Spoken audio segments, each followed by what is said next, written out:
ನಮಸ್ಕಾರ ರೀ ಎಲ್ಲರಿಗೂ ರಮ್ಯಾ ಮನೆ ಅಡುಗೆ ಚಾನಲ್ಗೆ ಸ್ವಾಗತ. ಯಾವಾಗಲೂ ಒಂದೇ ಥರ ಮೆಂತ್ಯ ಪಲ್ಯನ ಟ್ರೈ ಮಾಡ್ತಿದ್ರೆ ಒಮ್ಮೆ ಈ ಥರ ಡಿಫ್ರೆಂಟಾಗಿ ಟ್ರೈ ಮಾಡಿ ತುಂಬ ರುಚಿಯಾಗಿರ್ತದೆ. ತಡ ಮಾಡೋದು ಬೇಡ, ಹೇಗೆ ಮಾಡೋದು ಅಂತ ಹೇಳಿ ನೋಡೋಣ. ಈ ಕಡೆ ಒಂದು ಕಡಾಯಿ ಇಟ್ಕೊಂಡು ಅದಕ್ಕೇ ಒಂದು ಸ್ವಲ್ಪ ಒಣ ಕೊಬ್ಬರಿ, ಹಾಗೆ ಒಂದು ಸ್ವಲ್ಪ ಶೇಂಗಾ, ಸ್ವಲ್ಪ ಎಳ್ಳು, ಒಂದು ಅರ್ಧ ಚಮಚದಷ್ಟು ಜೀರಿಗೆ ತೊಗೊಂಡಿದ್ದೀನಿ. ಇವಾಗ ಇದನ್ನು ಕಡಾಯಿಗೆ ಹಾಕ್ಕೊಂಡು ಇದನ್ನು ರೋಸ್ಟ್ ಮಾಡ್ಕೊಳ್ಳೋಣ. ಇದಕ್ಕೆ ಎಣ್ಣೆದೇನು ಹಾಕಿಲ್ಲ, ಹಾಗೆ ಒಂದು ಸ್ವಲ್ಪ ಹೊತ್ತು ಇದನ್ನು ಹುರ್ಕೊಳ್ಳೋಣ. ಗ್ಯಾಸನ್ನು ಮೀಡಿಯಮ್ ಫ್ಲೇಮಲ್ಲಿ ಇಟ್ಕೊಂಡು ಇದನ್ನು ಹುರ್ಕೊಳ್ಳಿ. ಇವಾಗ ಇದನ್ನು ಸ್ವಲ್ಪ ಹೊತ್ತು ಹುರ್ಕೊಂಡಿದ್ದೀನಿ. ಗ್ಯಾಸ್ನ ಆಫ್ ಮಾಡಿಬಿಟ್ಟು ಇದು ಪೂರ್ತಿ ತಣ್ಣಗಾದ ನಂತರ ಇದನ್ನು ಗ್ರೈಂಡ್ ಮಾಡಿ ಇಟ್ಕೊಳ್ಳೋಣ.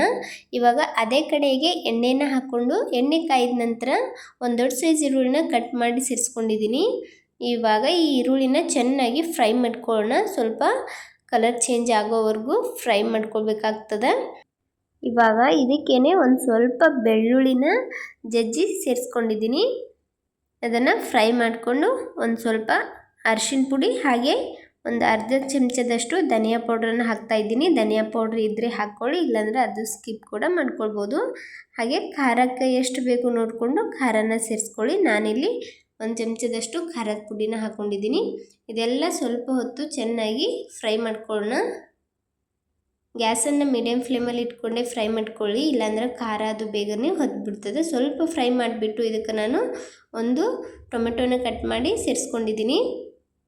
ಇವಾಗ ಇದನ್ನು ಮತ್ತೆ ಒಂದು ಸ್ವಲ್ಪ ಹೊತ್ತು ಚೆನ್ನಾಗಿ ಫ್ರೈ ಮಾಡ್ಕೊಳ್ಳೋಣ. ಟೊಮೆಟೊ ಎಲ್ಲ ಒಂದು ಸ್ವಲ್ಪ ಸ್ಮೂತ್ ಆಗಬೇಕು, ಅಲ್ಲಿವರೆಗೂ ಇದನ್ನು ಸ್ವಲ್ಪ ಫ್ರೈ ಮಾಡಿಕೊಂಡು ನಂತರ ನೆನೆಸಿಟ್ಟಿರುವ ಹೆಸರು ಬೇಳೆನ ಸೇರಿಸ್ತಾ ಇದ್ದೀನಿ. ಹೆಸರು ಬೇಳೆನ ಒಂದು 2 ಗಂಟೆ ನೆನೆಸಿಟ್ಕೊಂಡಿದ್ದೆ. ನೆನೆದಿರುವಂಥ ಹೆಸರು ಬೇಳೆನ ಸೇರಿಸ್ಕೊಂಡು ಒಂದು ಸ್ವಲ್ಪ ಹೊತ್ತು ಚೆನ್ನಾಗಿ ಫ್ರೈ ಮಾಡ್ಕೊಳ್ಳೋಣ. ಫ್ರೈ ಮಾಡ್ಕೊಂಡ ನಂತರ ಇದಕ್ಕೆ ಒಂದು ಸ್ವಲ್ಪನೇ ನೀರು ಹಾಕ್ತಾಯಿದ್ದೀನಿ. ಒಂದು ಅರ್ಧ ಗಿಲಾಸ್ನಷ್ಟು ನೀರನ್ನು ಹಾಕ್ಕೊಂಡು ಇದನ್ನು ಚೆನ್ನಾಗಿ ಮಿಕ್ಸ್ ಮಾಡ್ಕೊಳ್ಳೋಣ. ಮಿಕ್ಸ್ ಮಾಡಿಕೊಂಡು ಇದನ್ನು ಸ್ವಲ್ಪ ಹೊತ್ತು ಬೇಯಿಸ್ಕೋಬೇಕಾಗ್ತದೆ. ಇವಾಗ ಮುಚ್ಚಿಬಿಟ್ಟು ಇದನ್ನು ಒಂದು 5-6 ನಿಮಿಷ ಬೇಯಿಸ್ಕೊಳ್ಳೋಣ. ನೋಡ್ಬೋದು ಬೇಳೆನೂ ಸ್ವಲ್ಪ ಬೆಂದಿದೆ.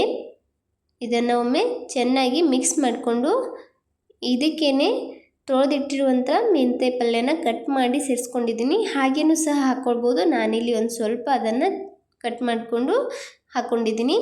ಇವಾಗ ಇದನ್ನು ಚೆನ್ನಾಗಿ ಮಿಕ್ಸ್ ಮಾಡ್ಕೊಳ್ಳಿ. ಸ್ವಲ್ಪ ಹೊತ್ತು ಇದನ್ನು ಚೆನ್ನಾಗಿ ಇದ್ರ ಜೊತೆನೇ ಫ್ರೈ ಮಾಡ್ಕೊಳ್ಬೇಕಾಗ್ತದೆ. ನೋಡ್ಬೋದು ಈ ಥರ ಚೆನ್ನಾಗಿ ಅದನ್ನು ಫ್ರೈ ಮಾಡಿಕೊಂಡು ಅದರಲ್ಲಿರೋ ಹಸಿ ವಾಸನೆ ಕಡಿಮೆ ಆದಾಗ ನಾವು ಮೊದಲೇ ಹುರಿದಿಟ್ಟಿರುವಂಥ ಒಣ ಕೊಬ್ಬರಿ, ಎಳ್ಳು, ಶೇಂಗಾ ಅದನ್ನು ಈ ಥರ ಪುಡಿ ಮಾಡಿಕೊಂಡು ಇದಕ್ಕೆ ಸೇರಿಸ್ಕೊಂಡಿದ್ದೀನಿ.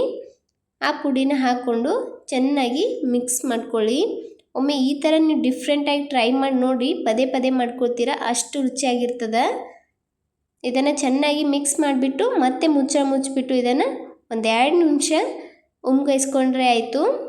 ನೋಡ್ಬೋದು ಇವಾಗ ರೆಡಿಯಾಗಿದೆ. ಸ್ವಲ್ಪ ಈ ಥರ ಸೈಡಲ್ಲಿ ಎಣ್ಣೆ ಬಿಟ್ಕೊಳ್ಬೇಕು, ಅಲ್ಲಿವರೆಗೂ ಇದನ್ನು ಮುಚ್ಚಿಬಿಟ್ಟು ಉಮ್ಗೈಸ್ಕೊಂಡ್ರೆ ಸಾಕು. ಇವಾಗ ಈ ಮೆಂತ್ಯ ಪಲ್ಯ ರೆಡಿಯಾಗಿದೆ. ಇದನ್ನು ಒಂದು ಪ್ಲೇಟ್ಗೆ ಸರ್ವ್ ಮಾಡ್ಕೊಳ್ಳೋಣ. ಈ ಥರ ಬಿಸಿ ಬಿಸಿ ಮೆಂತ್ಯ ಪಲ್ಯನ ಮಾಡಿಕೊಂಡು ಬಿಸಿ ಬಿಸಿ ರೊಟ್ಟಿ, ಚಪಾತಿ, ಹಾಗೆ ರೈಸ್ ಜೊತೆನೂ ಸಹ ಇದನ್ನು ತಿನ್ಬೋದು. ತುಂಬ ರುಚಿಯಾಗಿರ್ತದೆ.